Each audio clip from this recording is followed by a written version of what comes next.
ताहले जानी रखा कथा आमर सम्बलपुर अंचल लोक मानू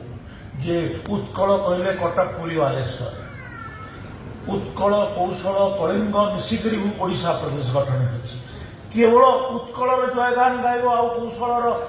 कलिंगर कौन जयगान हम ये गोटे मानसिकता आमको तुम्हें शोषण करुचे आमर आमर अर्थ आमर खଣି आमर चाष आमर जंगल सबुथिरे तुम्हें आमको शोषण कल चाकरी बाकरी सबुथिरे आज तुम्हें से कल्चराली भी आमको एक्सप्लोइट करने लगे तुम्हें चाहूँ एटा की कथा आमे ओडिशा प्रदेश रे मिसिथिलु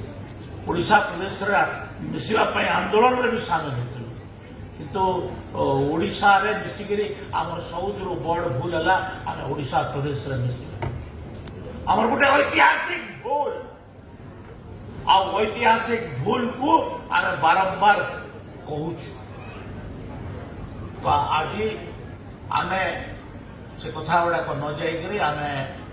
सुभद्रा योजना कथा अच्छी सुभद्रा योजना यहाँ लोकंर मानकर महिला मानकर अर्थनैतिक विकास दिगरे आमर लाभ दब आकू यहाँ आज आमर